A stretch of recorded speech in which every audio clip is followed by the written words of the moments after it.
আসসালামু আলাইকুম। শুভ সকাল, শুভ সকাল, শুভ সকাল। হ্যাঁ, আমি আরজুকরম ইউটিউব চ্যানেল থেকে আজকে আমি আসছি।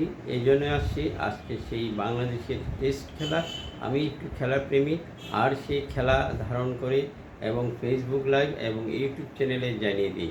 এই জন্য জানিয়ে দিই, বাংলার আজকে জয় হবে, সেই জয়ের প্রত্যাশা করছি। কারণ আজকে বাংলাদেশ যে টার্গেট দিয়েছে টেস্ট খেলায় পাকিস্তানের সাথে, সেই টার্গেট 436 রান। ইনশাল্লাহ সেই টার্গেটে দেখা যাক। পাকিস্তান অলরেডি 2টি উইকেট পড়ে গেল। আমরা সবসময় থাকবো এই খেলার মাঝে। আমি এই ফেসবুক এবং আরজু করিম ইউটিউব চ্যানেলে সবসময় দেখিয়ে যাব, খেলার কিছু ফলাফল জানিয়ে দিব। এখনও চলছে খেলা, এবং খেলার শেষ প্রান্তে এসে আমি আবার সরাসরি ইউটিউব চ্যানেলে বলে দিব খেলার সেই রেজাল্ট। তবে আজকের সেই রেজাল্ট যা না বললেই নয়, শুরুতেই আমাদের সেই নাহিদ রানা, যার ঝড়ের গতিতে করে দিয়েছে হানা, উইকেটের হানা। আমরা চেয়ে যাচ্ছি সেই নাহিদ রানা। গত খেলায় আমি সরাসরি মিরপুর স্টেডিয়াম ছিলাম, সেখানে আমি খেলা নিজেই উপভোগ করেছি, কিছু কিছু কথা বলে দিয়েছি। আর আমার পাশে ছিল টাইগার শোয়েব, টাইগার মিলন, টাইগার রবি। এদের সাথে থেকে আমি সেই আনন্দ উপভোগ করেছি। মিরপুর স্টেডিয়ামে প্রথম টেস্ট জয়ের প্রত্যাশা নিয়ে মাঠ থেকে বেরিয়ে এসেছি। আমরা সেই মিরপুর স্টেডিয়ামের সেই স্মৃতিগুলি মনে পড়ে গেল, কিন্তু আজ আমি বিশেষ কারণে সেই সেই সিলেট স্টেডিয়ামে যেতে পারিনি। তবে এখান থেকে টিভিতে, রেডিও, মোবাইলে আমি দেখে খবর জানিয়ে দিচ্ছি সেই ফেসবুক এবং ইউটিউব চ্যানেলে।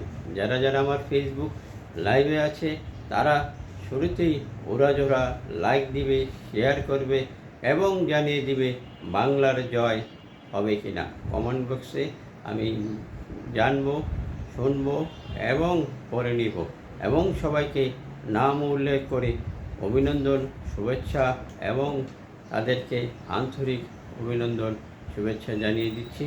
কারণ আমি খেলার প্রেমী, খেলার পাগল। আমি প্রতিবারের মতন এখানে আসছি, সেই খেলা উপভোগ করছি।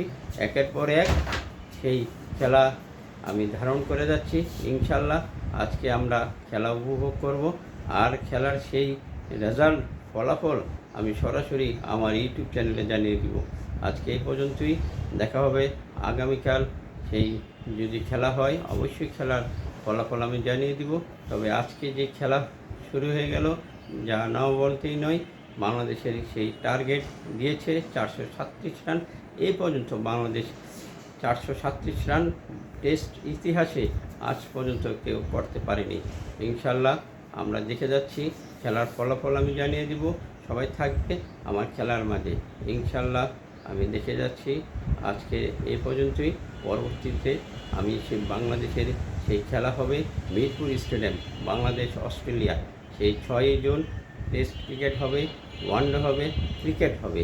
সেখানে আমি সরাসরি মিরপুর স্টেডিয়ামে থাকবো, কারণ মিরপুরের বাড়ির পাশে আমার বাড়ি, সেখানে খেলার দেখার সুযোগ আছে। আর সেই সুযোগের সেই সরাসরি আমি যতটুকু পারি আমার ইউটিউব চ্যানেলে এবং সরাসরি সেই কথাবার্তা বলে যাব। ইনশাল্লাহ আজকে যারা খেলা দেখছে তাদেরকে অসংখ্য অসংখ্য ধন্যবাদ। আবারও বলছি, শেষ প্রান্তে এসে আমার ফেসবুক লাইভে একটু লাইক দেওয়ার জন্য, একটু শেয়ার করার জন্য। আজকে বলে শেষ করছি। আল্লাহ হাফেজ, দেখা হবে সবার মাঝে। আসসালামু আলাইকুম।